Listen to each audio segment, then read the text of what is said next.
மகாராஷ்டிர மாநிலத்தில் மகாயுதி கூட்டணி அமோக வெற்றி பெற்றுள்ள நிலையில் தேவேந்திர பட்னாவிஸை முதலமைச்சராக்க பாஜக தலைவர்கள் தீவிர ஆலோசனையில் ஈடுபட்டுள்ளதாக தகவல்கள் வெளியாகியுள்ளன.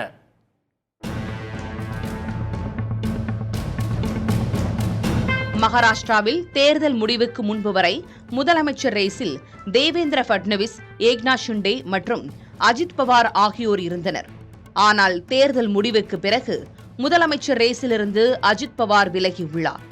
அவரது தேசியவாத காங்கிரஸ் கட்சிக்கு முன்பை விட எம்எல்ஏக்களின் எண்ணிக்கை அதிகரித்து 41ஆக உயர்ந்தாலும் பாஜகவின் செல்வாக்கு பல மடங்கு அதிகரித்துள்ளதால் துணை முதலமைச்சர் பதவியே போதும் என்ற முடிவில் அஜித் பவார் இருப்பதாக கூறப்படுகிறது.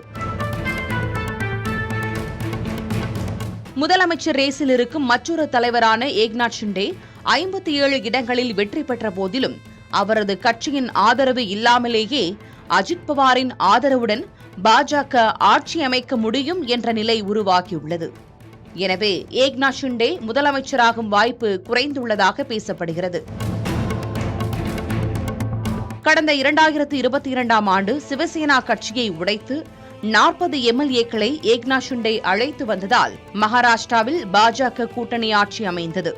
இதனால் ஏக்நாத் ஷிண்டே முதலமைச்சராகவும் பாஜகவின் தேவேந்திர பட்னவிஸ் துணை முதலமைச்சர் பதவியிலும் அமர வேண்டிய கட்டாயம் ஏற்பட்டது.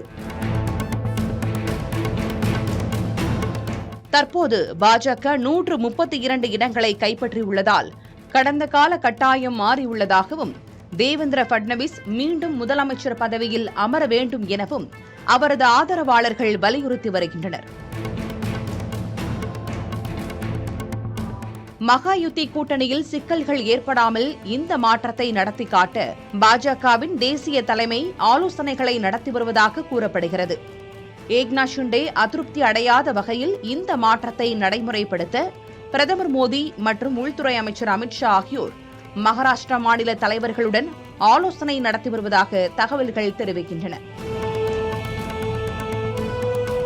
மாறியுள்ள அரசியல் சூழலை உணர்ந்து கொண்ட ஏக்நாத் ஷிண்டே முதல் 2.5 ஆண்டுகள் தான் முதலமைச்சராக இருப்பதாகவும் அடுத்த 2.5 ஆண்டுகள் தேவேந்திர பட்னவிஸ் முதலமைச்சர் பதவியில் அமரட்டும் எனவும் ஆலோசனை தெரிவித்துள்ளதாக கூறப்படுகிறது. இவற்றையெல்லாம் கடந்து ராஜஸ்தான், மத்திய பிரதேசம், ஒடிஷா ஆகிய மாநிலங்களில் எதிர்பாராத முதலமைச்சர்களை பாஜக அறிவித்தது போல மகாராஷ்டிராவிலும் தேர்ந்தெடுப்பதற்கான வாய்ப்பு உள்ளதாகவும் அக்கட்சி வட்டாரங்களில் பேசப்படுகிறது. புதிய தலைமுறைக்காக டெல்லியிலிருந்து செய்தியாளர் கணபதி சுப்பிரமணியம்.